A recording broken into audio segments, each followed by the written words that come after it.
Katka ako učiteľka je veľmi tvorivá, vnímavá na potreby žiakov. Jej vyučovací proces je tvorivý, kreatívny, hravý, zaujímavý. Myslím, že deti ho veľmi milujú. Smart cieľ číslo 1 je, aby na konci tejto hodiny každý mal dobre precvičené. Charakteristika, dynamický opis slovesa báje. Mojím cieľom je, aby každý spolupracoval. Každý z vás je niečím výnimočný a niečím vie prispieť k tej spoločnej práci a k tomu spoločnému výsledku. Dávajte si aj spätnú väzbu vzájomne. Rešpekt znamená, že prijímam názor každého spolužiaka, ktorý je v mojom tíme.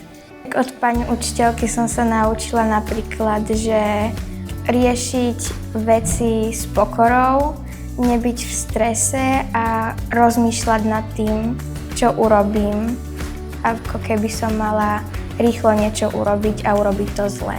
Teraz mi ukážte na prstoch, ak 3 znamená maximum, 2 menej, 1 vôbec. Nakoľko viete tieto gramatické kategórie slovies a tieto slovesa, čo sme robili? Teraz ideme na aktivity v tímoch, tzv. Rotujúce skupiny.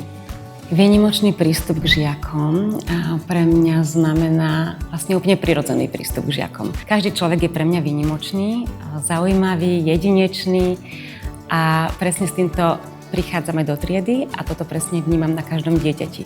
Že je úžasný dar, že je výnimočná, talentovaná osobnosť a ja to mám ako si tak prirodzene, že v každom nachádzam jeho silné stránky a také jeho obdarovania, talenty. Nechávam priestor deťom, aby oni boli tí hlavní aktéri tej vyučovacej hodiny, aby to bolo naozaj o nich, aby oni prevzali zodpovednosť za svoj proces učenia sa.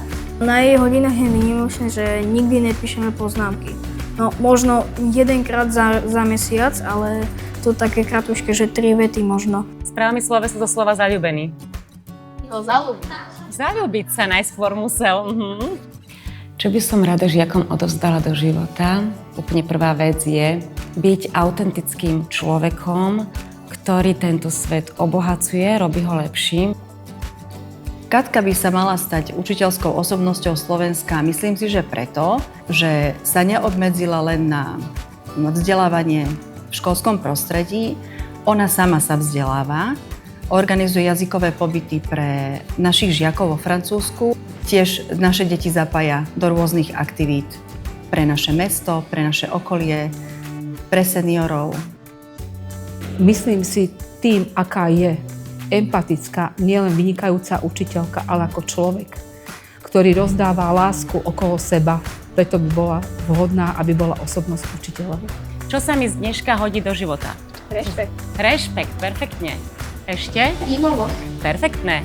Sebaúcta. Sebaúcta, perfektne. Odo mňa máte spätnú väzbu, že perfektne ste pracovali a za túto hodinu každý dostávate odo mňa jednotku.